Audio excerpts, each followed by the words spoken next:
Olá, eu sou o Rafael, professor de Física, e na aula de hoje nós vamos estudar o que é o efeito Joule. O efeito Joule acontece quando uma corrente elétrica é estabelecida dentro de algum material, seja ele condutor ou não. O que é esse efeito?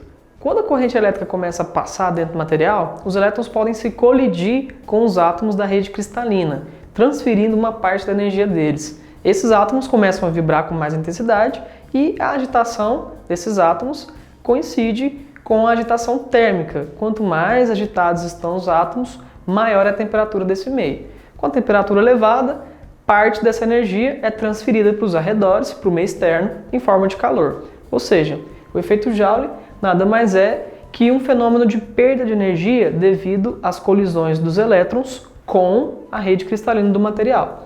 Então, a passagem de corrente elétrica provoca um aumento de temperatura, os elétrons colidem com os átomos, aumentando o grau de agitação desses átomos, e nós podemos aplicar esse efeito em alguns aparelhos, por exemplo, aquecedores, ferro de passar, fornos elétricos, aparelhos no geral que transformam energia elétrica em calor, devido ao efeito Joule.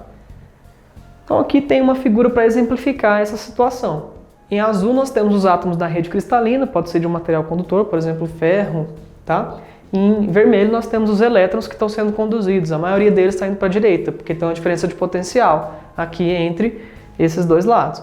Quando o elétron bate, quando o elétron colide com algum desses átomos, esse átomo vibra, aumentando a agitação térmica, e essa energia vai ser, por sua vez, transferida para o meio exterior em forma de calor.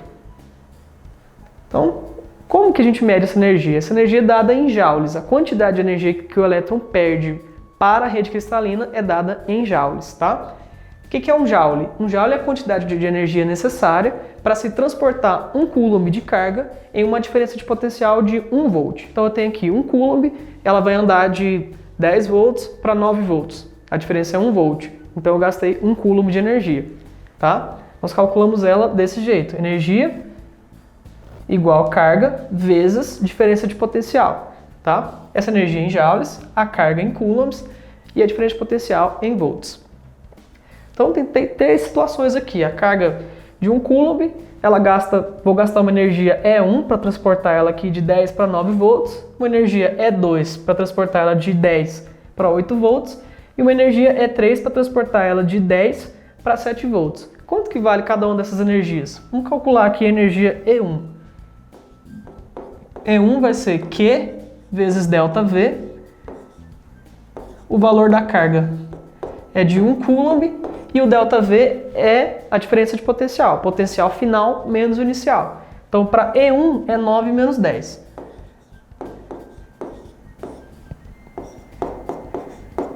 Um vezes 9 menos 10. 9 menos 10 é menos 1. 1 vezes menos 1, menos 1 joule. Então, eu gastei 1 joule de energia para transportar ela do potencial maior para o potencial menor. Para onde que foi essa energia? Pode ter ido para os átomos que estão ali na rede cristalina. Ele pode ter colidido, no caso, se houver resistência elétrica lá dentro do meio. Como eu estou passando sempre a mesma carga para potenciais de 9, depois para 8 e para 7 volts, fica claro para nós aqui que a energia gasta no segundo trajeto vai ser 1 vezes 8 menos 10. Portanto, a energia gasta no trajeto 2 vai ser de menos 2 joules. E a energia gasta no trajeto 3 vai ser de quanto? 1 vezes 7 menos 10, final menos inicial. 7 menos 10, menos 3 vezes 1. Então eu gastei menos 3 joules para transportar essa mesma carga até a linha de 7 volts. Como que a gente calcula, então, a quantidade de energia que é consumida? Às vezes, nós temos outras informações, por exemplo, a corrente elétrica que é estabelecida no meio, ou a potência elétrica que está sendo consumida. A relação é a seguinte: a energia que é consumida é igual à potência dissipada vezes o tempo em que aquela corrente ficou passando pelo meio, tá? A potência dissipada é RI², sendo R a resistência elétrica e I a corrente elétrica daquele meio. Juntando essas duas coisas, nós ficamos com E igual RI² vezes ΔT. ΔT é o tempo, I é a corrente e R é a resistência. Tá aí as unidades, energia em joules, a resistência elétrica em ohms, corrente elétrica tem que ser dada em amperes e o intervalo de tempo em segundos. Trouxe um exemplo para a gente reunir o que a gente aprendeu. O exemplo fala o seguinte: um fio metálico de resistência elétrica igual a 10 a menos 6 ohms, tá aqui o R, certo? É percorrido por uma corrente elétrica de 2 amperes, tá aqui o I, durante um intervalo de tempo de 1 hora, tá aqui o ΔT. Calcule a quantidade de energia dissipada. A energia dissipada é o E, a quantidade de energia que eu perco devido ao efeito Joule, ao longo desse fio por meio do efeito Joule. Beleza. Nossa fórmula para calcular a quantidade de energia de efeito Joule é igual R I ao quadrado vezes ΔT. De acordo com o exercício, o enunciado fala para a gente que a resistência é de 10 a menos 6, a corrente é 2, então aqui fica 2 ao quadrado, e o tempo é de 1 hora. Só que nós vimos no slide anterior que o tempo deve ser dado em segundos. Quantos segundos eu tenho dentro de 1 hora? 1 hora tem 60 minutos, cada minuto tem 60 segundos. Então nós fazemos uma multiplicação simples aí, 60 vezes 60, 3.600. Cada hora tem 3.600 segundos. Portanto, o ΔT está aqui, 3.600. Vamos fazer as multiplicações aqui. 10 a menos 6, eu vou deixar assim. 2 ao quadrado é 4. Vou escrever esse 3.600 em notação científica. 3,6 vezes 10 à terceira. Vamos multiplicar todos os termos agora. A quantidade de energia dissipada é igual. 3,6 vezes 4 é 14,4.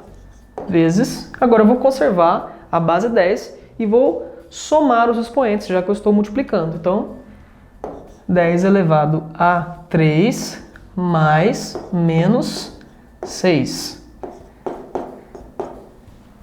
3 com menos 6 é menos 3. Então, a gente fica com 14,4 vezes 10 elevado a menos 3 joules. Se eu quiser escrever isso em notação científica, eu tenho que ter apenas um número antes da vírgula e esse número tem que estar entre 1 e 9.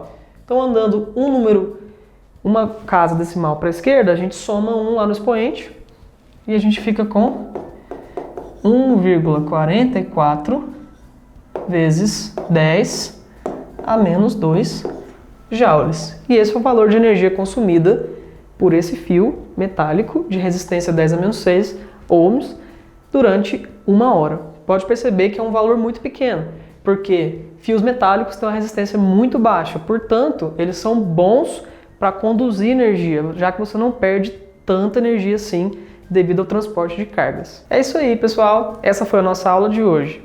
Curta, compartilhe e se inscreva no canal. Em caso de dúvida, acesse os links na descrição do vídeo. Obrigado e até a próxima!